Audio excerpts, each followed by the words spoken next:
ka ah, mga advantages sa pagkinabuhi nga tarong. Ingon sa Bible diri kay ang Dios daw siya daw ang sun unya shield. Then the Lord will give grace and glory. No good thing will be withhold them that walk uprightly. Walay dili daw i-withhold, no? Dili siya dili ka kanang did-an sa mga maayong butang sa paghatag sa imuha atong tao daw nga nagkinabuhi nga tarong. So walking uprightly na sige daw advantages.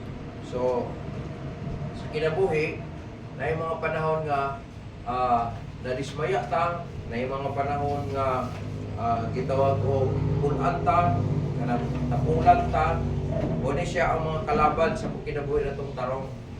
Sa panahon nga na ang kapuol, na ang katapulan, muresulta na siya o paghimo o dili maayo. So, dili na ta mahimong advantageous kung mupadala ta sa atong kalaay, sa atong discouragement, sa ato ang kanitong panghuna-huna kalibutanon. Dili sa verse 11, yung napulong sa Ginoo, ang advantage niya tungod kay mga maayong butang ang ipanangat sa tuwa sa panahon nga magkinabuhi taong tarong. So, ang advantages ani mga igsoon, makita nimo dugam sa Proverbs chapter 2. Sa Proverbs chapter 2 verses 7 to 9. Iyon ang pulong sa Ginoo diri sa chapter 2 verse 7 to 9, in siya verse 7. He layeth up sound wisdom for the righteous. No? Maghatag siya og maayong kaalam diya sa mga matarong. He is the buckler to them that walk uprightly. Mahimong kalasag ang Dios sa panahon nga ang tao magtarong, magkinabuhi siyang tarong. Dahil mo kalimot may igsoon nga diri sa kalibutan ang kanang pagdili maghimo og binuang sa isig kaingon tarong ang tawag ana sa kalibutan. Pero kanang kapag matarong dili na siya mosakar sa pagkamatarong sa Dios.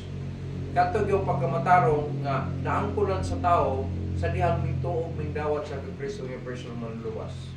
Kay usbon man ka, pagkausap sa kinabuhi, ipagkamatarong ta, ipagkawan tag sala, justified sa Ginoo, ipagkawan tag sala, ipagkitarong ta, kana kapag matarong ang pagkinabuhi nga gusto sa Ginoo sa tao.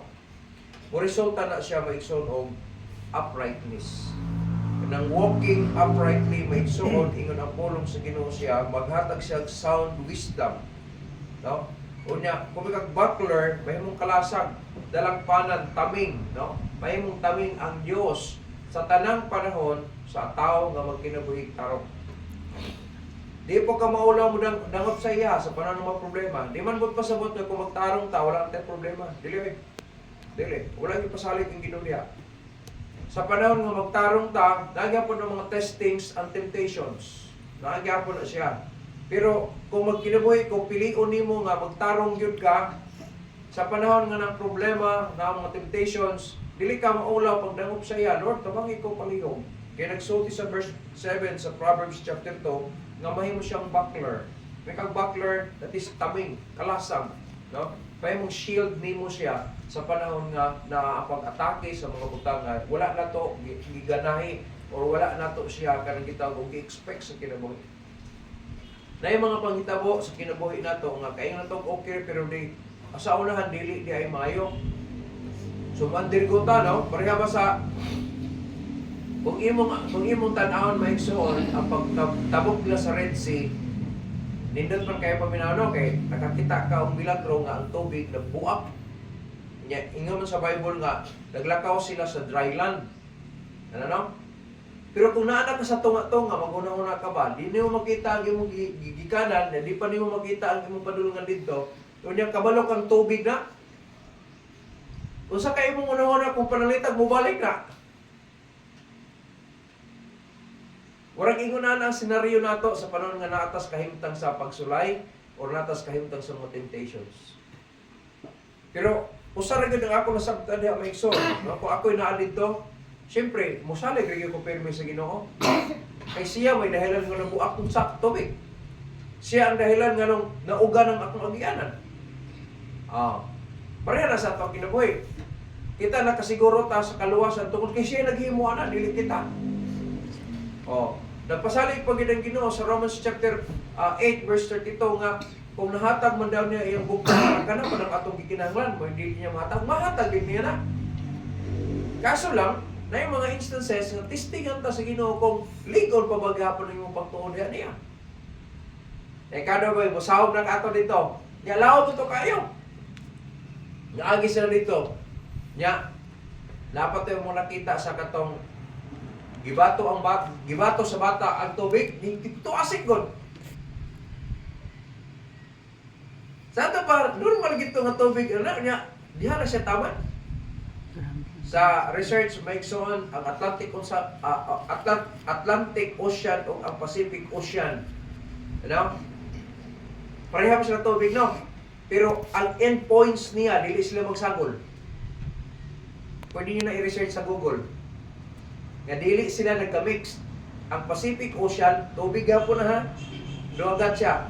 Ang Atlantic Ocean, pakita niyo ang kalainan sa kulor niya, pero dili sila nag-merge. Usa na sa kakibulungan, tubig raman unta sila. No? Kung nahimo na sa Ginoo, sukat tong hangtod karon, pwede nyo mga bisitahan kung kahiginan makadto ka, makita gini mo. Ang endpoint sa Pacific Ocean o kinipon ang Atlantic Ocean, hindi sila mag-mix. Na-explanation na. Pero sa pagmunaw ng mga anong wala sila mag-mix na, tungkol sa volume sa ilang saltiness. O sana sa reason. Ingon pa tong akong kailang nakaagi sila diha, nagkuha silang tubig diha sa Atlantic Ocean, niya nagkuha po sila na, isagol na sa pitsil, kaya gilugo-lugo nila. Pag humalag siya, makita niyo, maglahi sila. Ano? Trabaho mo na sa Ginoo, di mo na trabaho na to. Na di na lang kita maghimo-himo pag inaanak, gibalik kay ganoon. Sa trabaho mo na sa Ginoo. Sa to, mag-wonder ta, kay wonderful thing magina sa tuwa, kalimpo. Ma-amaze kayo matuon, no? Bigla, bisang putawon pala gini mo. Kung magputaw din mo tayo, tao-tao na, maglahi sila.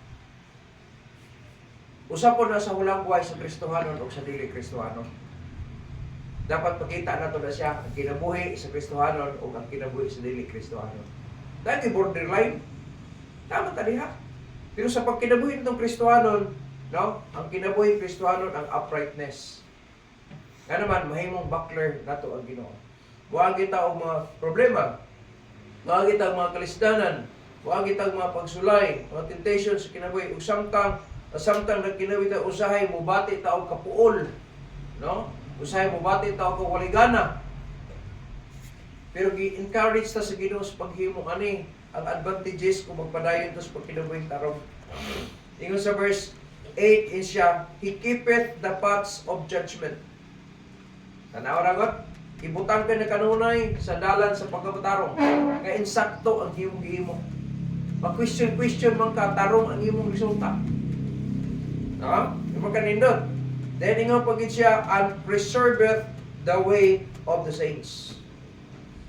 Ginaampingan na sa Ginoo daan ang dalan na to. Ang problema lang kung tipas na sa kabutod niya. Gusto ka mugawas pa sa preservation sa Ginoo sa imong kinabuhi. Sayop na gina sa tao.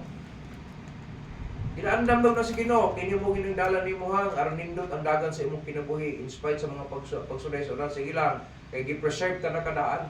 Ang problema kay bulokso man ta mugawas pa sa poder sa Ginoo. Mo ni problema sa tao. Gi-preserve na no? Na preserveth the way of the saints. Verse 9, then thou shalt understand righteousness and judgment and equity, ye every good path. Ikaw mismo, kung magkinabuhi kang tarong, maka-analyze na ka sa tarong o dili.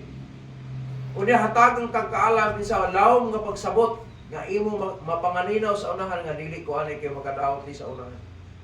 Mo na siya advantage sa kinabuhi ng tarong. Ang laing term na may is discernment ang tawagan. Panganinaw ni Bron sa din ko anay kay unahan delikado ni sa unahan yun. Ano ba? Pagkapanganinaw nag-aamang nga mananap, wala na sila sama sa atong consciousness, wala. Ang tawag sa science na instinct. pero makamatikod sila nga delikado sa unahan, dili sila madto. Ang mga mananap, maka-discern sila nga sa unahan, uy, nailinog ani. Tipas na sila daan. Pakita niyo mo sa Bible nga bisan ang mga kuro daw kabalo sila sa unsa daw ang coming nga panghitabo diha ng lugar. Ang mga igreat kabalo na sila nga dito mag-harvest na dito ni karon, mobalhin mi adto mi dito, manamulang niyo sila sa mga lugar aron nga makakaon sila kung asa sila mabuhi. Kana mga Maya, sa research ang Maya dili din na sa Pilipinas, pero nahimo ba na siya tunguna og kuan national bird. No? Ang Maya, tingali na-discoveryhan na gid nila dugay nga dili man na diri. May greeting birds lang na sila di ay kay gikan gid na sila dito sa laing nasod. Maka-discern sila nga diri sa Pilipinas ting harvest na og humay hindi na sila diri. Unya ang katong mga Maya nga pulpul na hinguli sa ilaha, nagpabili na lang diri sa Pilipinas. Kay magbalin-balhin naman sila lugar nga to ay kanto diri harvest na. Dito napay harvestor pa. Adto po na sila dito. Magtuyo-tuyo lang sila, di na sila mangulig malay. Di na sila mabalik dito. Nahimo na sa ito ng Philippine National Bird, ang Maya. No? Pero karon dili na, agila na. Agila na. No? Nakakita gito ang Philippine Eagle. Kana siya nga eagle, nakaragin sa Pilipinas kung makita. Ang kato sa US, lahi po itong mga eagle ang ilahan dito. Pero mas nagpo itong agila nila kasi itong anire. Pero ato makita maikson ba, kanang tanan, ang Diyos anong patigayon sa tanan. Na kung kining mga butanga, nakatagik na sa Bible, di na nimo usap. Ang ato, pagsunod na lang yun. Kaya nga naman, makaayo di ay, naidaghang kaayuhan sa mga tao nga nagkinabuhing tarong. Dili man sayo ng pagkinabuhing tarong, kaya daghang tayo batayanan ba yan? No? Makakita ta sa mga sila, dilang ito man sila yung hinanila. Kung imong tanawon, wala ka kabalo nga, nailang ibang imo, sakripisyo po toon. Nga, ngubad, nang limbong pagid sila. Aron gid sila nga, pero dili maikson. Ang atong mga kaptangan wala ni kalimutan. Ang atuan dililibing ra gyud ni. Makakonta sa unahan, makapadayon ta sa unahan nga mapuslan ta pang ayo sa Ginoo. Biyaan nato ning tanan dire. Pero kung atong sakton maikson, kini mga records nga atong gihimo sa pagkinabing tarong, nanay record dito sa langit. So mo na ang advantage, no? Advantage. Mamatay man ganda diri sa kalibutan, utapos sa kalibutan, pero natay gwapo nga record dito sa ibabaw. Dahil mo kalimot maikson, lugar nga wala na katapusan. Kanya matagamtaman na ito na.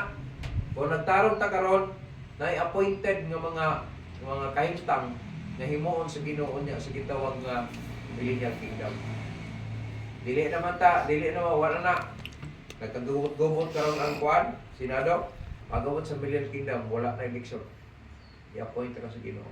Kung faithful ka karon, iyalan ka sa Ginoo sa mga syudad, nga sa Bible para sa imo. Wala nagmatter kung dako ka grado or wala. Ang sa Senado, ang tanan mga tonto diha, ang katong madaggrado. Kana mga wala na to nakita na sa Dios. Pero wala ta kabalo. Kasi padlo sa impierno, o sa malwas. Dili man ta na tawag Ginoo nga matug langit. Naganay siya nga nagwali gani mi, nakapabiya na mi mga yawa sa pero ingon ang ginawa, di ko kailan ninyo. Nabot pa sa bot, wala siya ilabot sa parel sa Ginoo. Kung kung atong sabton maigsoon ang advantages sa walking uprightly. Daghan kayo. Kunang tinguhaon na to, masamtang ni apatan ni kalibutan, pag kinabuhitan karon. Mas pilion na to ang tarong kaysa binuang. Mas tarong mo na to ang atong pag-alagad sa Diyos kaysa paglilingkod. Maigsoon, limited atong kinabuhi. Kaya mga pagsulat kita, huwag kita mamatay sila. Hindi na naman ang mabalik. Pag namatay na ka, wala na. Wala kay gihimo na sa Ginoo, maulaw ka. Kaya mo na kung baton, matubang ka sa Ginoo sa nagluwas nimo o naghimo sa imo. Nya tanawon, naka-record ba imong ngalan sa basang kinabuhi? Nya kung panalitan, nasulat gyud imong ngalan sa basang kinabuhi, no? Kay tinuod jud ka nag-angkol kang Kristo. Tanaw na kung sa gihimo nimo mabalik ka ng luwas. Mauwaw ka ay. May ito natay gihimo. Aron di ta maawaw. Pero para sa mga bata, naanda na sa mga bata nga basta na yung trabaho, nag-snack. Ano? Kabalo na ang mga bata nga, wala sila gihimo. Ang uban, pasiring-siring na diha. Ang uban, maulang yun sila. Kay, una lang, wala naman ko gihimo. Ano? Managkungkot po na sila. Unang kamas, dali! Dali! Ano? Tingnan lang. Kay sa Ginoo, kung atong sabton maigsoon, maulaw kita matubang sa Dios. Giluwas ko kaniya. Naluwas ta mo tay gipangimo. Magitong natay gihimo. Ug sa ato pang sa lawas pa nato kay laylay, ang function sa lawas, laylay man siya pero mo contribute siya kayo sa tibok lawas no. Mata, makata siya kayo sa tibok niya. Yeah. Bisag unsa kagamay nga porsyon sa imong lawas, nay purpose ang Ginoo na tanan. Oh. Isa sa itong mga buhok, lain-lain, na curly, ang uban straight, ang uban baga, napoy nipis. Pero na-purpose ang ginawa ng tanan. Ang pinaka-the best, nag-function ta. Nag-function ta. Kung na-ilong mong kadapit, at least nag-function ang ilong. Bakalang kanang pislat may sa tanawon, o basta nag-function ang ilong. Kaya kung taas sa imong ilong, dili gihapon mo, musunod ang hangin, way pulos. Pero pislat ka ilong, pero payo kay pag ginawa, okay kayo. Ikaw nabi, wapo kay sakyanan pero di wandar. Bahala ka na ito, tanahon, pero may kondisyon ng sakyanan. Ato nalakos ka na ito, basta kondisyon. Ang kuya wala na kondisyon. Ang yung krauton pag yung tanahon, di pag yung kondisyon. Kalisod. Atong hinamduan maigsoon, kining mga butanga, lumalabay lang. So, ang atong pagkinabuhi sa kalibutan, lumalabay, pero mas lindo to na kinabuhi ang tarong para sa himaya sa Diyos.